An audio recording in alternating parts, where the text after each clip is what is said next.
Alright, I'll take the valve caps. Alright, Matt. Oh. What are you doing in here? It's a bloody stowaway. God. Oh well, you're in for the adventure now. Let's have a look at what we're doing. You're gonna be blown away. Just like we were, because it was so damn windy. We'll cruise some beaches and do the usual rustling up some bush tucker. The main event is a sandy drive to explore some caves full of bees, followed by a bit of wiener action. And of course some camp shenanigans. Get a bevy and get it India. Alright, first thing, let's get these tyres flatter than a 3-day-old Pepsi. We're going to cruise up to Grey next, probably have some lunch when we get to Grey. And I've come up a little bit north of Wedge before, never been to Grey. So let's see what that's all about. Get ready for some cruising.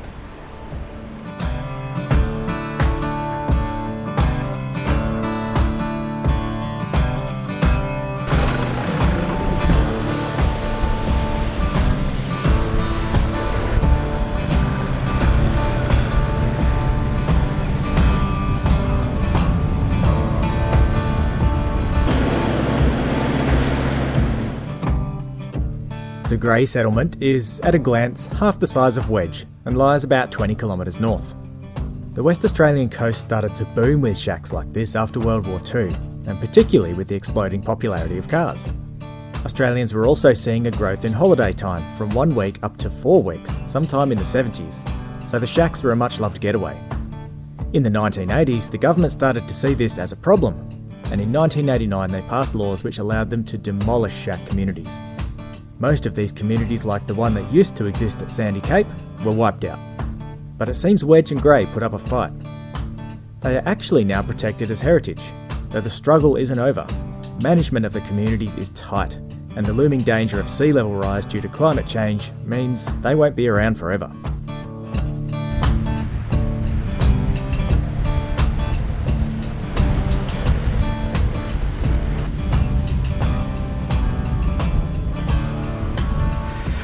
Now we haven't made it far north of Grey. It's blowing its arse off, which is why I crashed down in front of the car, but that's not our problem. Problem is the beach is getting pretty impassable. If the sand angle doesn't get us, the wind's going to blow us into the water anyways. This is insane. Yeah, so that was a flop. Tracks have all just disappeared. Beach was no good. So we've come back out. We managed to skirt around Grey. We don't have to go through it because there was a really angry loader driver, and the residents don't like any outsiders coming through their town, it seems.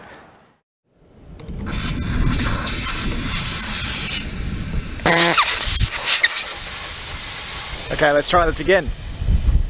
We hit the highway up to Cervantes. Now we're like 50 metres the other side of Cervantes. You can get on the beach, and we're going to see how far we can get. The time is 3 o'clock. The sun's still pretty high in the sky, but it should be vanishing pretty quick, so got to get serious and find ourselves a nice camp. And it's blowing pretty hard, so we're going to want to find some shelter. It's my favourite. The coastal pig face, also known as, well, known to me as salty kiwi fruit, because you get this little red what's-it and open it up and there's this thing in here. Tastes like a kiwi fruit with a layer of salt on it. Tasty.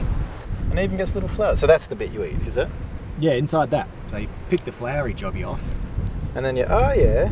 Then you squeeze the guts out of it. Uh-huh. Like a giant pimple. Yeah. Oh. And that's what you eat. You eat the seeded bit. Yeah.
A tint? I think so.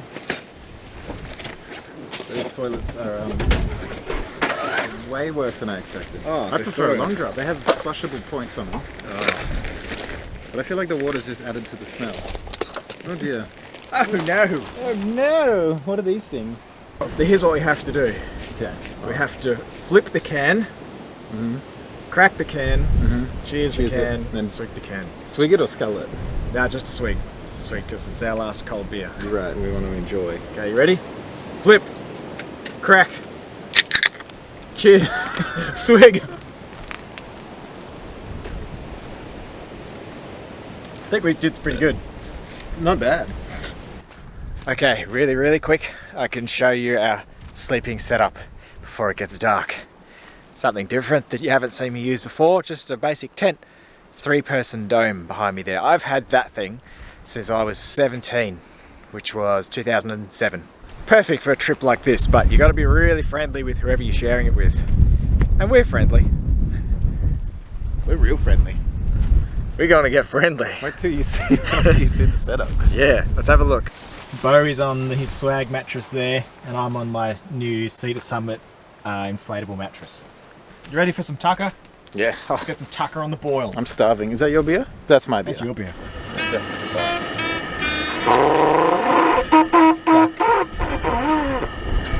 Absolutely nothing exciting going on for dinner tonight. I brought dinner with me.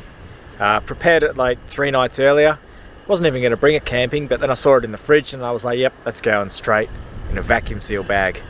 I'll show you how we're reheating our dinner.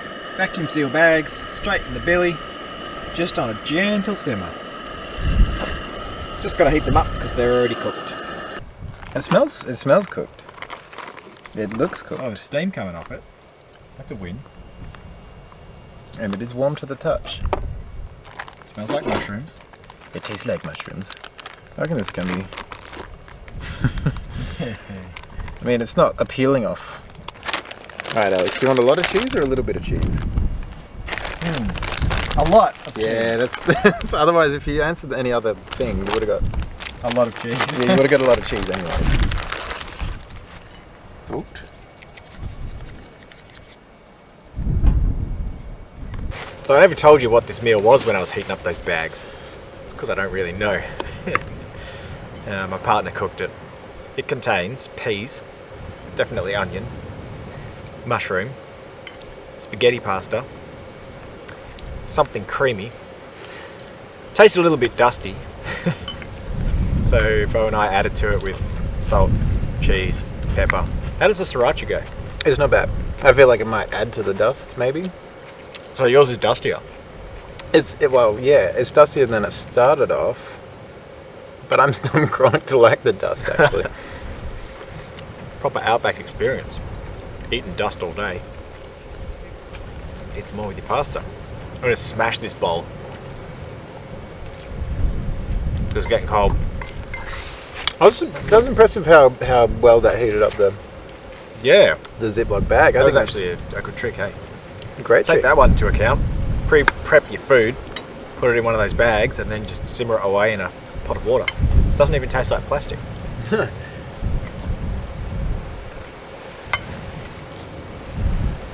Let's finish this pasta, and then just ease into the night with some chill jazz. I think that's a great idea. Join us for a chill jazz session.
8 AM departure from Sandy Cape, $20 a night for up to 2 adults and 2 children.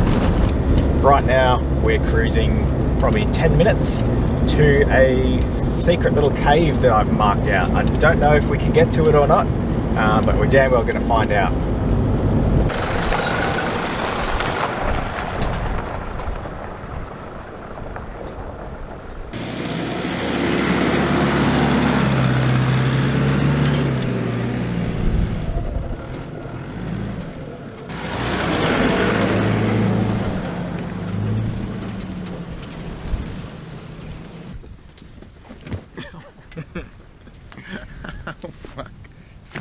Done got the prickles. Alright. I don't know if you can see that. But there's so many bees. Look at the honeycomb. Honey. Alright, Alex. Why are you tucking your jeans into your socks? The legit answer is just to keep ticks off my legs. This is try and stop them from having an extra point of entry, because they'll go straight up here to my groin.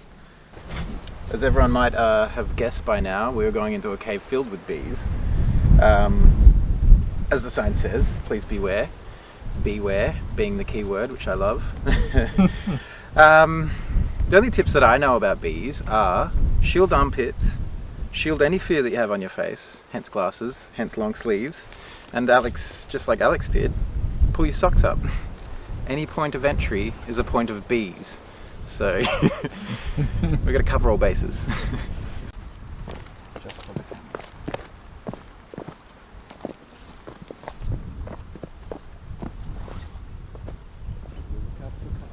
Look at that big swarm of bees right there, and that one. Mary, mother of Abraham Lincoln. Alright, we've made it past the sentries, the guardians of the cave. About 3 billion angry bees, which were actually pretty peaceful. Well, we did take the easiest route, so I'm glad we didn't go into the swarm. Yeah, there's like a less steep way or a steep way, and the steep way has less bees, so we chose that. Now, I wonder if you can hear it on the camera. If you can't, it's very loud. there's many bees. This one looks really tranquil. I think we should cut a chunk off that with the machete. No, we won't do that. No, we won't. Definitely won't do that. Because that is irresponsible and cruel, and also we don't want to die. No. Wow.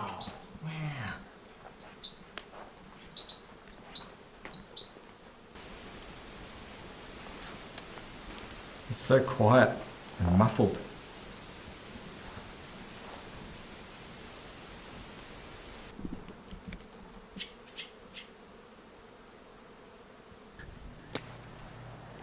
So I'm parked up next to this random person's fence. It's the only place we could pull over off the side of the road, because out there are the next two caves we want to try and explore. There's no tracks to them. We've got to go cross country through the bush, walking, and that means ticks up this way. So I'm going to apply some of this. For the record, I hate this stuff. It is full of 40% DEET. It works great, but it melts plastic, so how good is that going to be for your skin? Anyway, bit of a spray over the clothes. It's the only thing that seems to slow ticks. Even kneeling in this shit, I'm scared. Oh god, ticks! Fuck off, man. I know you're joking, but I'm still fucking terrified.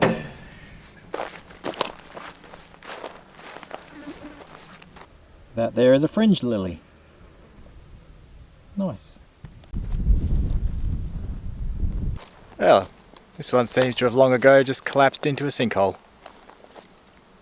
Hey, would you still like me if I threw a rock at the bees right now? No. No, I think so. You hungry? Starving. Let's feed. You want a wiener? Oh yeah.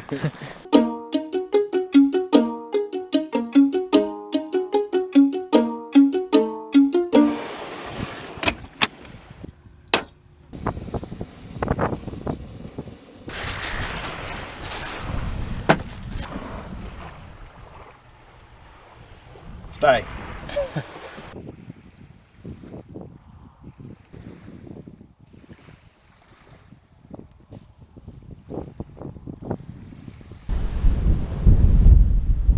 wind farms like this are dotted all over the landscape up here, from like Cervantes. You know, I often see a lot of negative reports and hear people say negative things about wind production who seem to have a bit of a vendetta against green energy. So here's some cool stats. One of these turbines will take only 3 to 6 months to replenish the amount of energy it takes to produce it, install it, maintain it, and decommission it. They're decommissioned after 25 years, and in that 25 years they'll produce 80 to 100 times more energy than it took to produce them. So I don't know where you're getting your stats from about how wind energy is bad and we should stick with fossil fuels, but I reckon you might be wrong.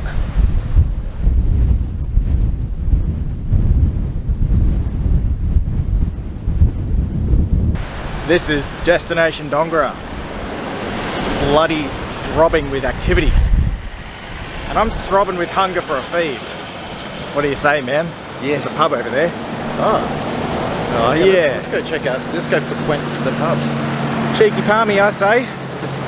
Let's call it here for this video. Thanks for watching, guys. We'll see you in the next one, which won't be too far away.